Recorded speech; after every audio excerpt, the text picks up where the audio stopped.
Welcome to Books for Success. Today, we're delving into the wisdom within Trump, The Art of the Deal, by Donald J. Trump. Trump, The Art of the Deal, looks at Donald Trump's business strategies and personal experiences in real estate. It outlines his principles of negotiation, risk-taking, and public image building, emphasizing the importance of persistence and adaptability. Through real-life examples, Trump provides a step-by-step guide to closing deals and achieving success. Before we begin, subscribe and ring the bell for notifications if you want to keep receiving the knowledge of book summaries about health, wealth, love, psychology, and much more. Don't be shy about dropping your book suggestions for us to summarize. Also, you can use this video as an audiobook summary. Let's grow and succeed together. What's in it for me? Learn Trump's strategies for deal-making, risk management, and turning challenges into business opportunities. Long before he became president, Donald Trump was widely known as a real estate mogul and dealmaker who shaped some of New York City's most iconic developments.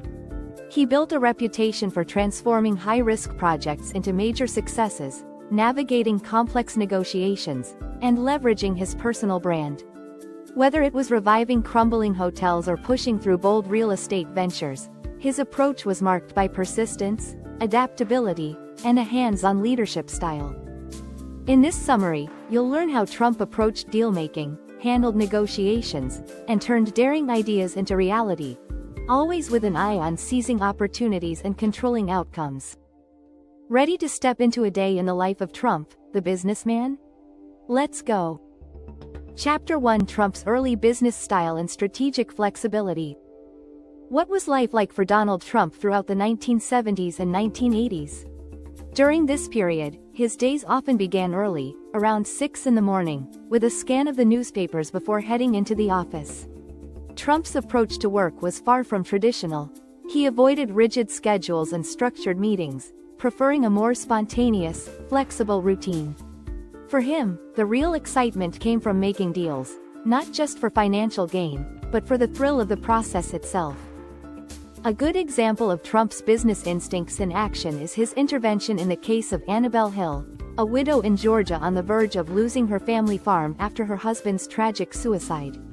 Hearing about her situation, Trump immediately contacted the bank, threatening legal action and accusing them of driving her husband to despair.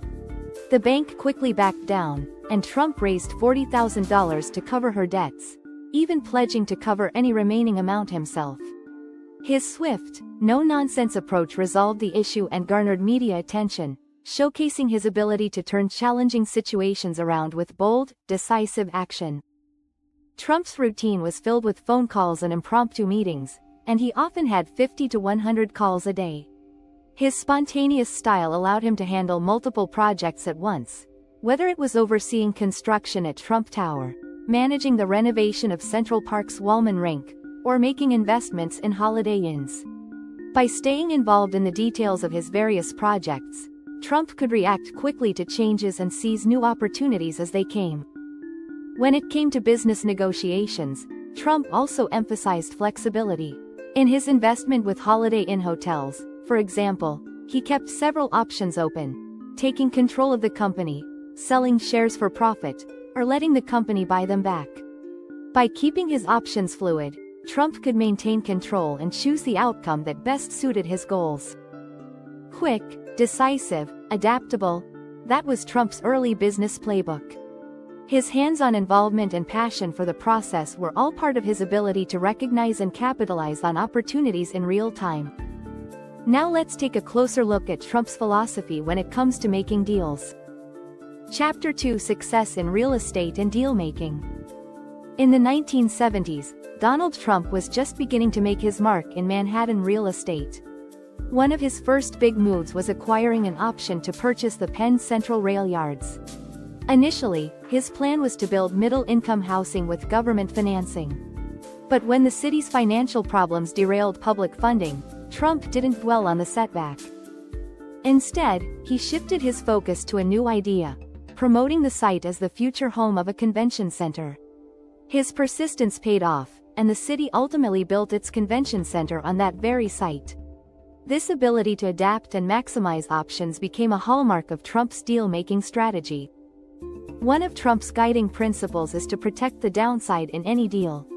He's often perceived as a risk-taker, but he actually goes into every deal prepared for the worst possible outcome. By planning for the worst, he's able to minimize risks and avoid catastrophic losses. Another key element of Trump's strategy is maintaining flexibility. He never gets too attached to a single deal or approach, which allows him to pivot when necessary. If one plan doesn't work out, he has several others ready.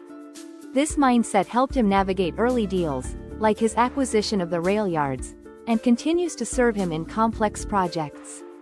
Trump always looks for ways to keep his options open, ensuring that he's never boxed into a corner. He also emphasizes the importance of knowing your market. Why rely on expensive consultants or detailed market research when you can gather insights by talking to people directly? Whether it's a cab driver or a local resident, Trump listens to real-world opinions and trusts his instincts when making decisions. Ultimately, Trump's deal-making philosophy revolves around thinking big, protecting against downside risk, and maximizing opportunities. By staying flexible and informed, he positions himself for success in a variety of ventures, always ready to adapt and move forward. Chapter 3: Transforming the Commodore Hotel. When Donald Trump first considered the Commodore Hotel, many saw it as a lost cause in a declining part of New York City. Positioned next to Grand Central Station, the hotel was run down, and the surrounding area was struggling.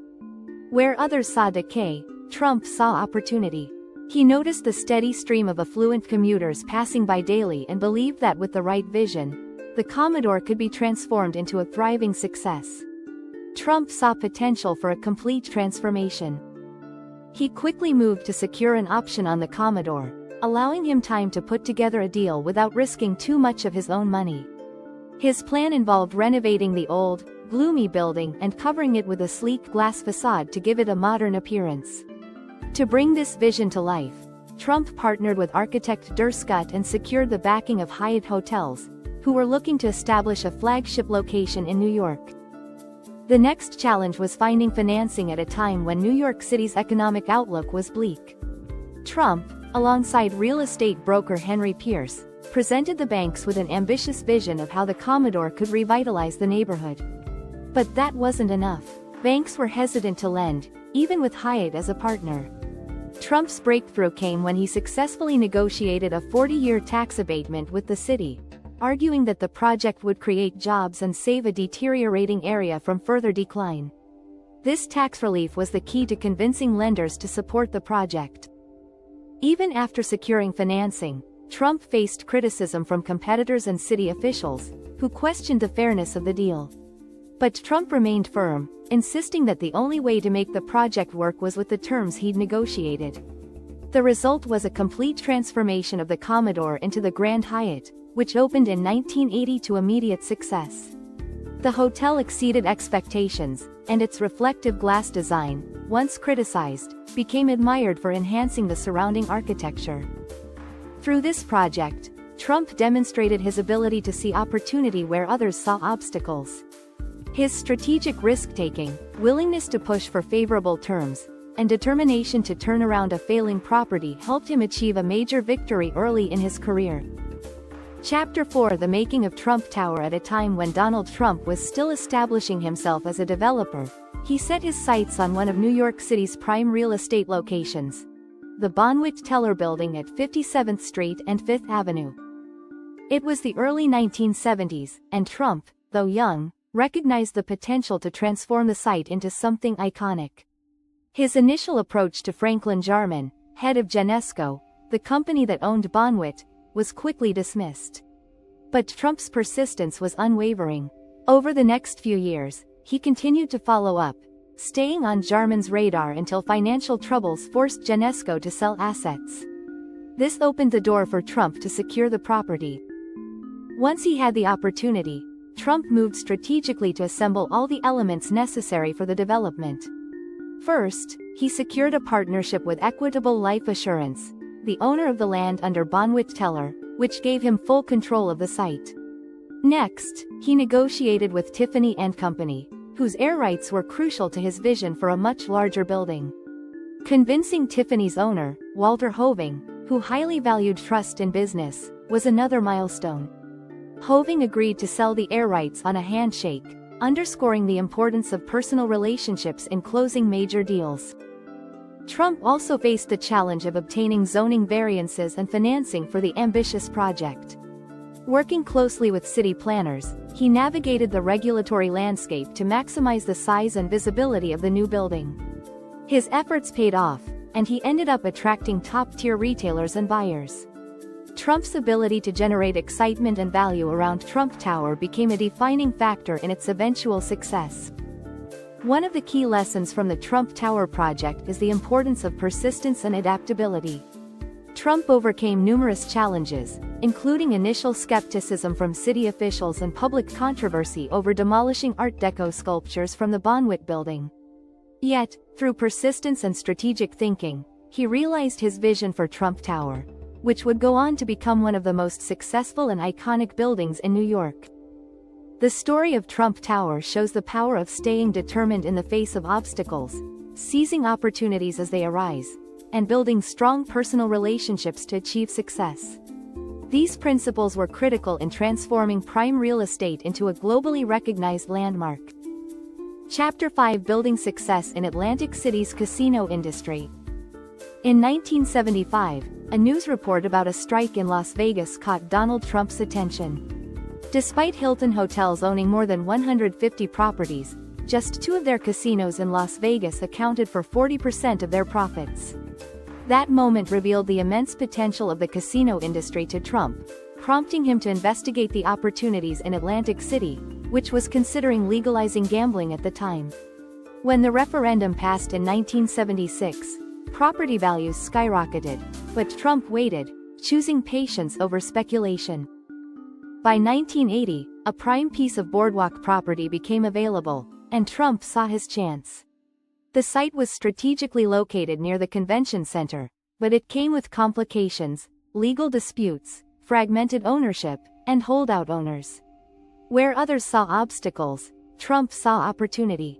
He negotiated long leases and purchased the remaining parcels, ensuring that the entire site was his before moving forward. Licensing for a casino in Atlantic City was notoriously difficult.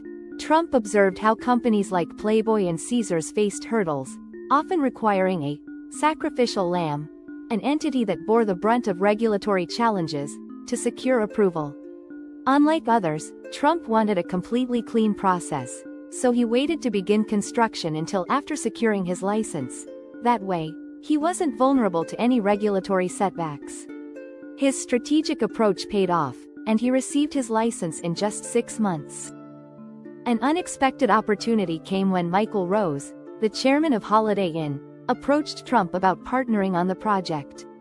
Holiday Inn brought valuable gaming experience, and Trump's reputation as a developer who completed projects on time and under budget made the partnership appealing. They struck a deal, with Holiday Inn managing the casino and both sides splitting the profits 50-50. Through careful planning and value engineering, Trump kept construction costs under control. And as anticipated, he completed the casino on time and slightly under budget in May 1984. The facility opened to great fanfare, and the casino was immediately successful, drawing large crowds. Despite its initial success, Trump had significant disagreements with Holiday Inn over management. In 1986, he bought out their share, taking full control of the casino and securing the financial benefits, including valuable depreciation deductions. He then refinanced the project through a public bond issue, further strengthening his position. With his Atlantic City project, Trump demonstrated how to seize opportunities, manage risks, and leverage partnerships to achieve long-term success. It all came down to understanding timing, mastering negotiation, and maintaining control. Chapter 6: How Strong Leadership Revived Wollman Rink in Record Time.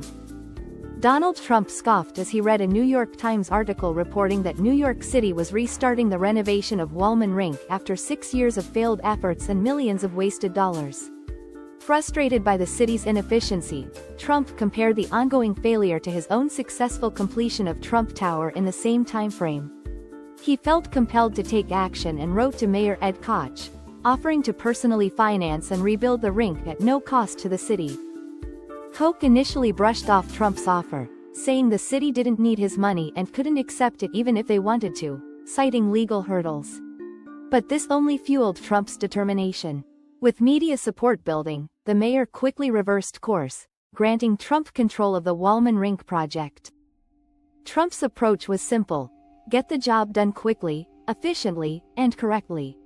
He brought in experts from Simcoe, a Canadian company known for ice rink construction, and switched to a reliable brine system over the city's failed Freon approach.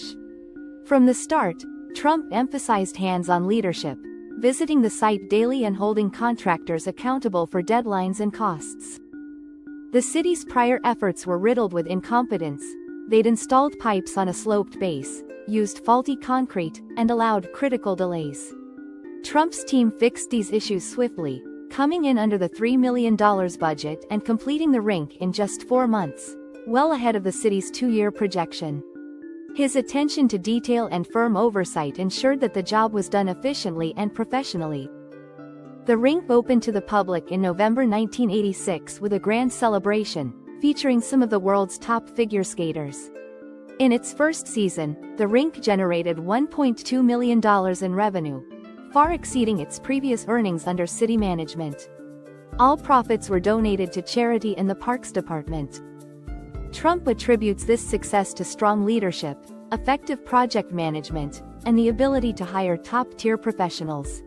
The Wallman Rink project became a powerful example of how private enterprise can often outperform bureaucratic government efforts, reinforcing Trump's belief in hands-on leadership and the importance of accountability in getting results. Final words. The main takeaway of this summary is that success comes from persistence, adaptability, and a hands-on approach to leadership. Whether you're navigating complex negotiations, reviving failing projects, or tackling bureaucratic inefficiencies, the ability to spot opportunities and act decisively will set you apart as a strong business leader. Trump's experiences show the importance of maintaining flexibility in strategy, protecting against downside risk, and building strong relationships to achieve long-term success. Ultimately, his story emphasizes that with the right mindset, obstacles can be turned into stepping stones for future victories. Thanks for being part of our insightful voyage.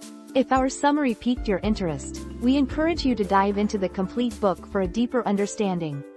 Don't forget to like this video, subscribe for more content if you're new here, and share it with others who might find it valuable. Keep on reading, discovering, and advancing until our next adventure.